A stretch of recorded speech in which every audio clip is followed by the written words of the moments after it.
What's up, Destiny Tracker fans? This is Pubin here, and I am coming to you with this newest Destiny Tracker video to talk about the state of Destiny, largely reacting to the Bungie blog post that they put out titled The State of Destiny 2 that came out last week. Now, to start, I love Destiny 2. I play it often. It is a flawed game. It's by no means a perfect game, but I do enjoy it. I think that there's a lot of redeemable qualities about it, and I have a lot of fun with the game. My main problem with the game is the fact that my friends have problems with the game. And so, you know, prior to the release of this new blog, I was really excited for some big changes, some big, Bungie talking a big game, saying this is what we're going to do to bring all these people back.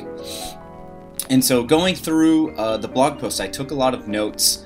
I read it over multiple times.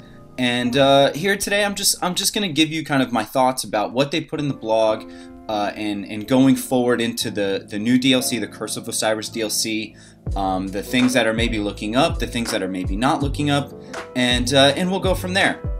The big thing I think about this blog post was Masterworks. I think that was a big takeaway, and I think that Masterworks, they show a lot of promise. It shows an additional way to customize weapons. A lot of people haven't been very happy with the fact that weapons in Destiny 2 come with static rolls. So if you get a better Devils, once you get better Devils, you have it, right? So there's no way to make it better. There's no way to change it. It is what it is, and it's the same thing with all other weapons.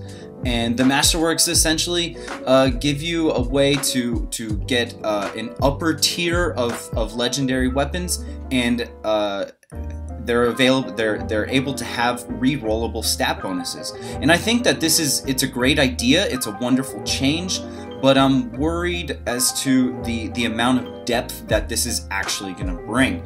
Similar to the mod system, where the mod system is really an impressive idea. It's a way to customize weapons that aren't naturally customizable. So you have these weapons that have static rolls, and then the mod system allows you to put your own sort of spin on them. But my worry, with Masterworks, is going to be that we're going to have a similar issue to the mod system, in that it's employed in a very shallow manner, and you're not going to be able to really have a depth of different capabilities. So we still need more details on the Masterworks system, but it could be really promising. But I am a little bit worried that it's going to be a really shallow implementation, and you'll have a few perks that aren't really going to be game-changing or dynamic in their effect on the weapon and on gameplay overall. Moving on to let's see, vendor rewards. Now, once Curse of Osiris comes out, the different vendors are going to have their own armor and rotating weapons that you'll be able to purchase from the vendors. Now, that's great, but those armor pieces also have static rolls. So once you get that Crucible helmet, there's no reason to get it again. So essentially, if you play a lot of Crucible one week, you might be able to buy every single armor piece from that Crucible rep vendor, from Lord Shaxx, and then you'll never have a reason to go back there, because those rolls are never going to change. So it's going back to something that we had in Destiny 1, which is being able to purchase items from the vendors, but without those stats and those armor pieces refreshing on a pretty consistent rate.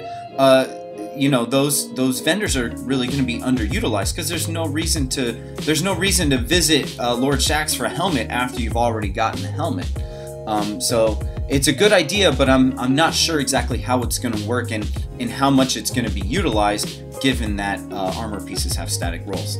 And I'm not trying to stockpile myself with Crucible helmets. You know what I'm saying? We're going to be getting armor ornaments, which is really cool. It's a nice thing to be able to deck your armor out, make it look a little bit different. Some of them I think will be achievement based. And that's really cool and neat, but again, it's not really game-changing. It's not anything foundational that is really going to bring people back into the game. It might add a little bit onto the grind, You know, you want to get that one ornament or this one ornament, so it might, you know, add a little bit onto that grind, but I don't think it's really going to bring people back into the game. They're adding incentives for prestige activities. They don't really give much more detail into it, so you know, anything that adds on to endgame activities, those prestige nightfalls and things like that, I think it's great, but we don't have really much detail right now into you know, what that's going to be, so I want to know more. They're also adding extra incentives to strikes, adventures, lost sectors, things like that, and again, I don't think that they didn't really detail it, so, you know, give me a little bit more. That's something that I wanted out of this blog post. Just give me more. I wanted more. I wanted more dates. I wanted more details than I thought that we got. Even though I think it's a great step, as I was reading through it, I kept saying to myself, give me more, I want more. I think not necessarily just that I wanted more, I think we needed a little bit more from some of these sections. A huge thing, for me, this was the biggest thing. Crucible ranked play on the top of their to-do list for 2018. I wish we had a little bit more of an idea of when they might try and implement it. Early 2018. We don't know. Early might be February. Early might be, you know, April, May. Who knows? But I think that's a huge. You know, they have essentially committed to ranked play. It is on written paper that Destiny 2 will be getting ranked play, which by itself is amazing. I personally, as a PvP player, will grind the ever-loving crap out of ranked play. But we'll see, you know, when this is going to be coming in. But it's a great step. I do think we need some sandbox tuning and changes, which I'll talk about in a little bit here. But it's a great step. Private matches also coming. Great. Give us private matches. I wish we had them earlier, but you know, I'll take them when we get them, I guess. 3 of Coins, reintroducing 3 of Coins. I think that's a big mistake. We're lessening the grind with 3 of Coins. You know, a big problem that some of the habit players, I think they called it in the podcast, is, you know, it's a lack of grind. It's a lack of something to put all my time into. And one of those things that people do put their time into is trying to collect all these exotics. 3 of Coins is just gonna kind of castrate that grind, trying to get these exotics, streamlining it and making it easier. So I really wish that 3 of Coins weren't coming back. I think that you know, things are easy enough to attain in this game as it is. Making some changes to mods. You know, it's nice. The changes that they're making to mods, that when you dismantle rares, they will sometimes have a chance to change into the legendary components, and they'll give you gunsmith materials. That's great, but I wish that we were making a change to mods, which they might be. I don't know if that'll be in the sandbox changes, but I really want to see some more depth added to the mod system. And so, you know, this blog post I think was really excellent. I think it was great communication. Some of the things I wish we got a little bit more detail, but if we can maintain this kind of communication from Bungie, from the dev team specifically, I think it will really you know, make players more understanding. I think it'll give players a better insight into what's going on at Bungie, what their goals are for the game, and what kind of timelines we can expect, updates and things like that. But you know, this one blog post will mean nothing if they don't continue this. So I really hope. I have faith in Bungie. I always maintain my faith in Bungie, that they will kind of right the ship anytime you know, Destiny's kind of taken a lull, turn for the worse. You know, they've always been able to pull us back out, and I enjoy this game. This game is fun. I play a lot. I get my main you know, time in this game in trials. So, you know, I hope for those other people who, you know, maybe want more PvE or want this or that, or, you know, want them to change the quick play playlist and things of that nature. I hope that we get those things that'll bring those people back. This blog post it's giving a lot of things for PvE players, not a whole lot for PvP. The big things for PvP will come in the sandbox change, which we'll be finding out about soon.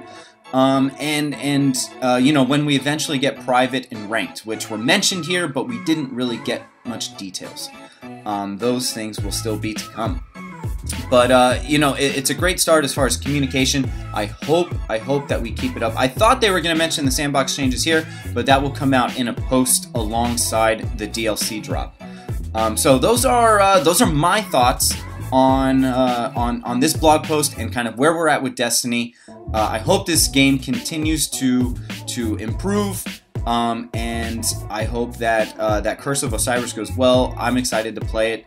I know it's going to be great this first time through. I hope that there's some replayability for myself and others to really grind and enjoy this game. Thank you for watching the video. Make sure subscribe to the channel. Drop a like if you liked it. If you didn't, still drop a like because you're cute.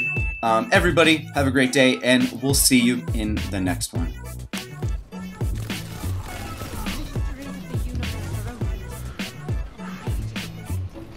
I always die right after I get the "we ran out of medals."